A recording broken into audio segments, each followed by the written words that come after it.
A gente entrou em novembro, faltam 59 dias para 2020 acabar, né? Adeus ano velho, feliz ano novo, sem pandemia e com recuperação econômica, hein?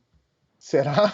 Bom, a vacina é ainda uma promessa na Europa. A segunda onda de Covid fez com que os governos adotassem novas medidas restritivas. No sábado, o Boris Johnson anunciou lockdown na Inglaterra. Grécia, Portugal e Holanda já tinham anunciado confinamento parcial. E outros países, como Espanha, Alemanha, França e Itália, também estão com restrições como toque de recolher. Ô, Lúcia, como é que está a situação aí nos Estados Unidos?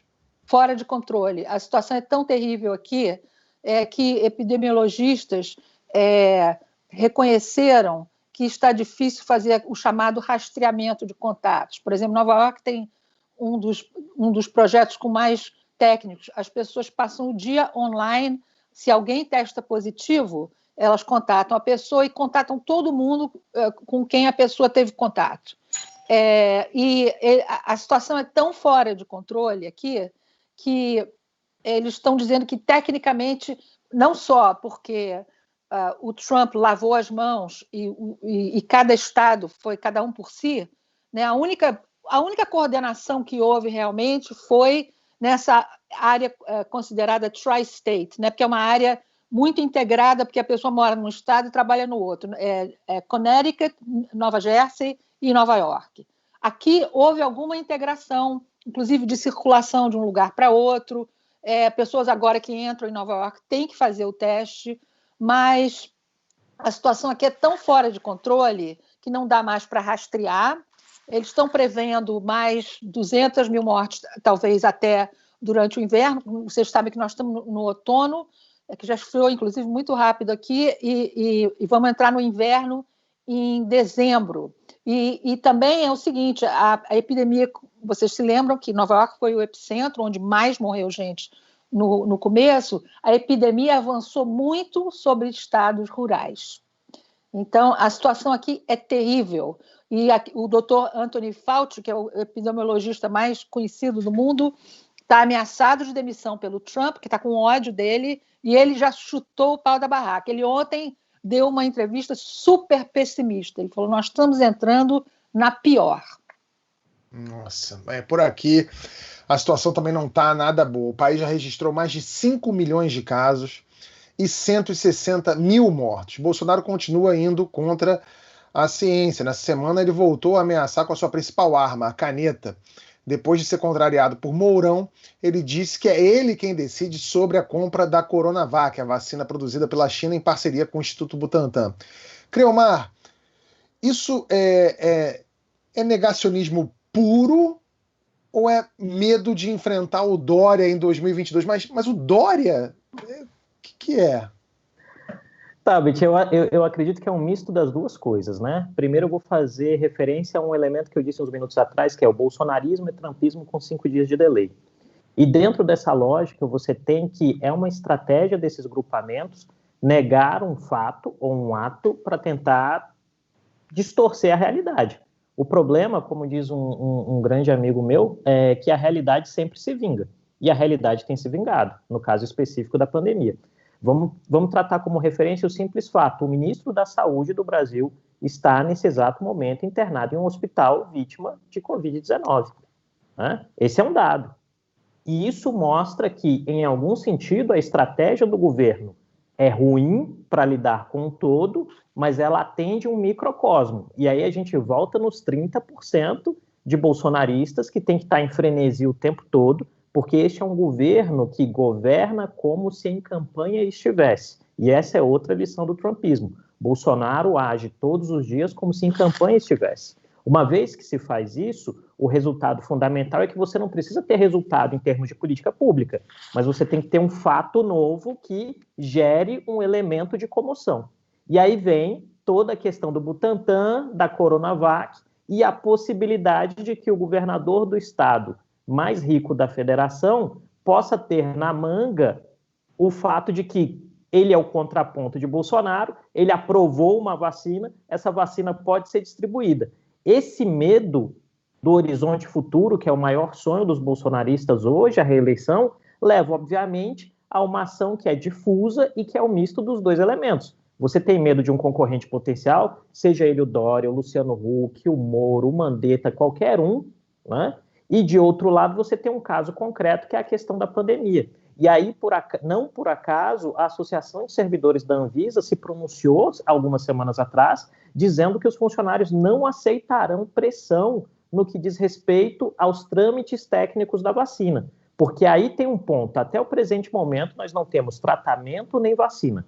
Então, nesse aspecto, Bolsonaro nega o que não existe e o Dória está fazendo campanha daquilo que não está aprovado.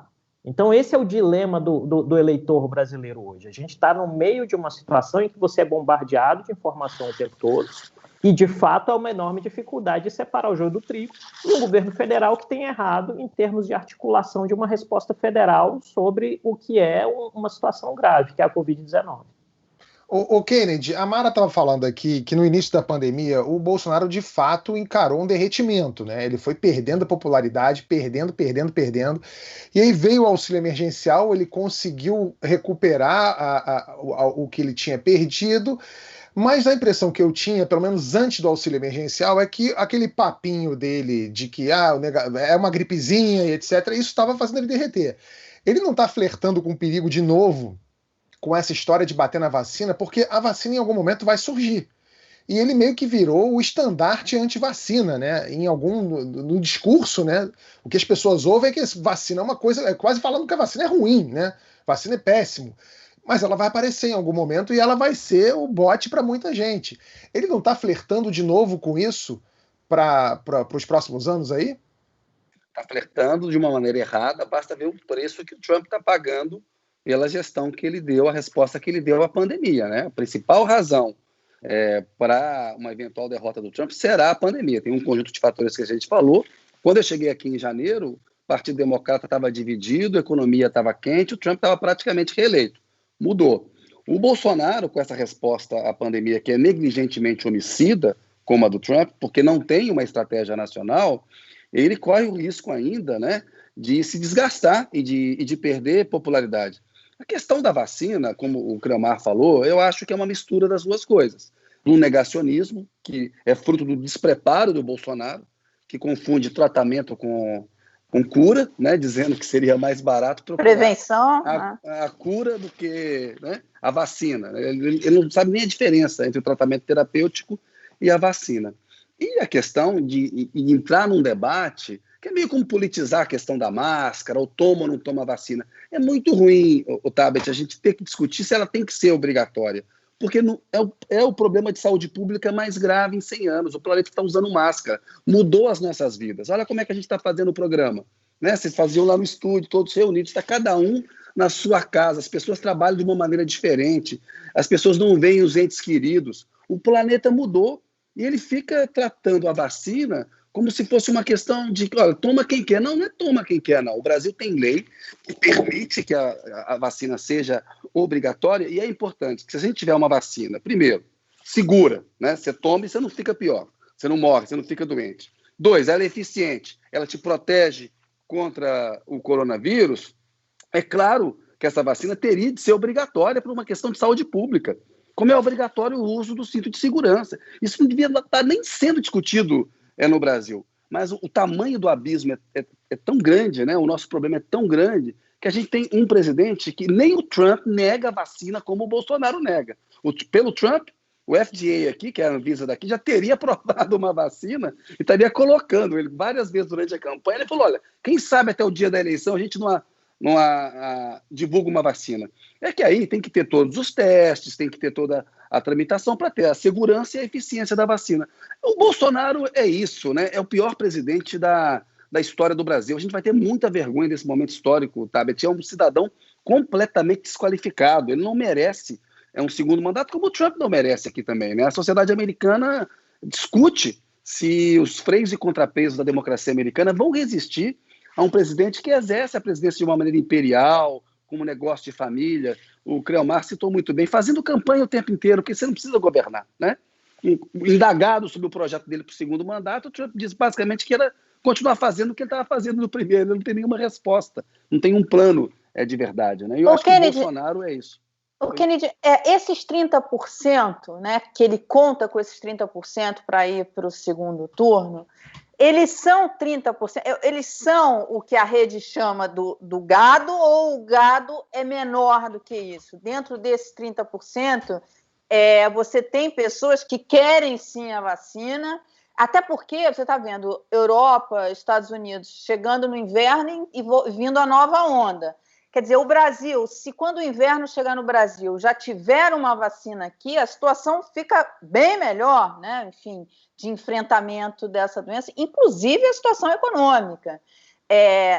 Então, a minha dúvida, você, Creomar, enfim, que acompanha isso de perto, Lúcia, esses 30% estarão com ele nessa aventura de negar a vacina, ou desses 30%, é só um pequeno pedaço que está com ele nessa loucura, nesse negacionismo?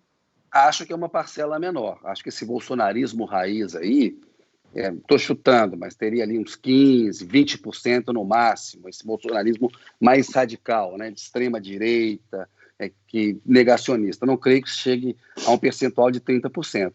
Esses 30% são mais ou menos um campo mais conservador, né, que em tese poderia votar no Bolsonaro e levá-lo para o segundo turno. Não acredito não, Mara. Acho que é um número menor, porque as pessoas, né, as pessoas estão vendo aqui, teve uma mudança entre os mais velhos, conservadores que votaram no Trump em 2016 porque não gostavam da Hillary Clinton e hoje preferem votar no Biden por uma diferença de 20 pontos, como lembrou a Lúcia, ampliou essa margem. Né? As pessoas sabem, é a vida delas que está em jogo. Essa resposta do Trump e do Bolsonaro à pandemia, ela é absurda.